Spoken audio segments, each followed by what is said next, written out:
Israel का जुल्म जारी, निहत्थे फलस्तीनियों पर दिन रात बमबारी हमलों में एक रोज में 700 फलस्तीनी शहीद। गजा में 3 रोज के दौरान 400 से जायद मकामात पर हमले।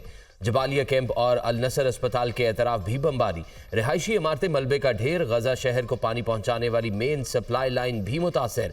आलमी ताकतों की जानिब से एक बार फिर जंगबंदी की कोशिशें जारी।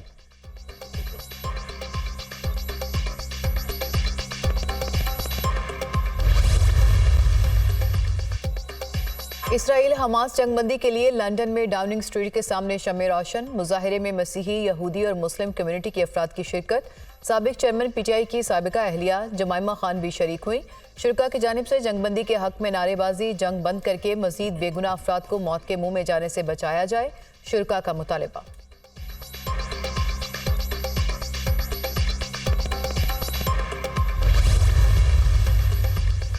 हमास के कब्जे में कैद यरगमालियों की तलाश। बरतानिया भी मैदान में आ गया। गजा की जासूसी के लिए तैयारे भेजने का ऐलान। हमास ने हमारे शहर यरगमाली बना रखे हैं। जासूसी तैयारे गजा में परवाज करके उनका खोज लगाएंगे। बरतानवी वजीर दिफा ग्रांट शाप्स। अल गसाम ब्रिगेड के इसराइली फौज पर भरपूर जवाबी वार। शिमाली गजा में बैत हनून में इसराइली गाड़ियों को तबाह कर दिया। कई इसराइली फौजियों को हलाक करने का दावा। सेहूनी फोर्सेस पर हमलों की वीडियो जारी कर दी गई।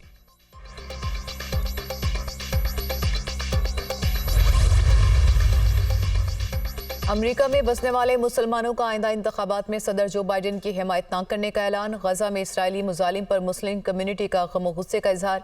बाइडेन इंतजामिया से गजा में फौरी जंगबंदी का मुतालिबा। इसराइल हमास जंग के मामले पर सदर बाइडेन अमेरिका में मुकीम अरब कम्युनिटी की हिमायत खो देंगे। हुक्मरान जमात डेमोक्रेट्स के अरकान ने भी अमेरिकी सदर को आगाह कर दिया।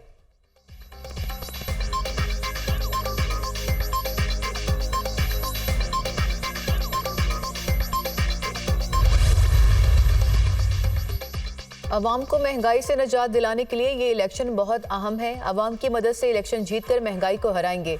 हम इलेक्शन नहीं, अवाम और पाकिस्तान के मौशी मफादात की जंग लड़ने जा रहे हैं। सियासी इंतकाम हार चुका, मौशी बदहाली को शिकस्त देना है। गालियों और किरदार कुशी के हथकंडों में कौम का कीमती वक्त और वसाइल बर्बाद किए गए। हमारे खिलाफ शुरू किए गए सियासी इंतकाम का निशाना ये मुल्क बन गया। 4 साल तबाही का सयाह दौर ना आता तो मौशी बदहाली से बच जाते। सियासी इस्तेहकाम से ही मईशत और अवाम के मसाइल हल होंगे। सदर नून लीग शहबाज शरीफ की पार्टी रहनुमाओं और साबिक अरकान कौमी और सूबाई असम्बलियों से मुलाकातों में गुफ्तगू। बशीर मेमन को सिंध कल्चरल डे की मुबारकबाद दी। MKM से होने वाली बातचीत पर भी मुशावरत।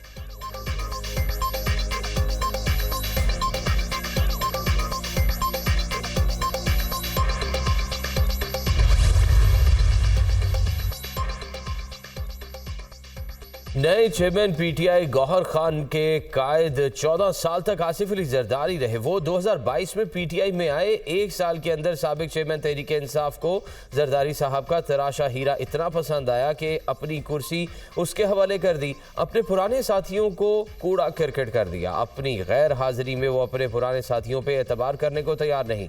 जिस शख्स ने सारी उम्र लोगों को धोखे दिए हों उसके लिए दूसरों पे एतबार करना मुश्किल होता है। पीटीआई के लीडरों और वर्करों के लिए कोई शर्म, कोई हया का मकाम है। नून लीगी रहनुमा ख्वाजा आसिफ का सोशल मीडिया पर तंज। मुस्लिम लीग नून की आइंदा इलेक्शन की तैयारियां। ख्वाजा साद रफी की सरबराही में लाहौर से पार्टी टिकट के लिए उम्मीदवारों के इंटरव्यूज। जिन साथियों ने लंबी जदोजहद की उनकी खिदमत को फरामोश नहीं किया जा सकता। पार्टी टिकट दिए जाने से मुतालिक हतमी फैसला पार्लिमानी बोर्ड की जानिब से किया जाएगा। दानियाल अजीज हमारे दोस्त हैं लेकिन उनको इलाकाई इशूज़ टीवी पर नहीं लाना चाहिए। ख्वाजा साद रफी की गुफ्तगू।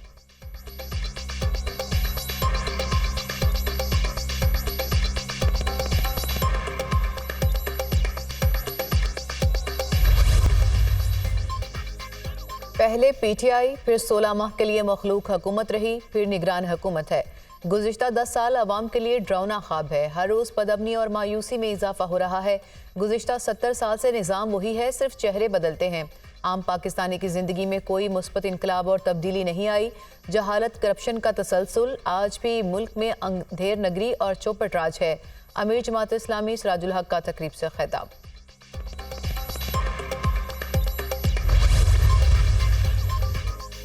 9 मई को तोड़फोड़ करने का इल्जाम, जुडिशल मैजिस्ट्रेट मर्दान ने असद कैसर को जेल भिजवा दिया। अदालत ने साबिक स्पीकर कौमी असम्बली के रिमांड की सजा मुस्तरद कर दी।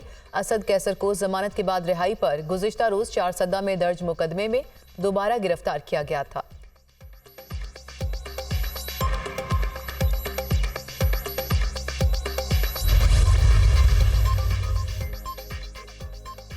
पाकिस्तान की सिफारती सतह पर बड़ी कामयाबी, भारत को शिकस्त। पाकिस्तान भारत को हराकर यूनेस्को के मेंबर एग्जीक्यूटिव बोर्ड के वाइस चेयरमैन के तौर पर मुंतखब। भारत ने पाकिस्तान को आलमी सतह पर तनहा करने की भरपूर कोशिश की। 15 नवंबर 2023 को होने वाले इलेक्शन में पाकिस्तान ने सबसे ज्यादा 154 वोट हासिल किए। यूनेस्को की एग्जीक्यूटिव बोर्ड के लिए पाकिस्तान का दोबारा इंतखाब मुल्क के लिए कई मुमकिन फवायद का हामिल।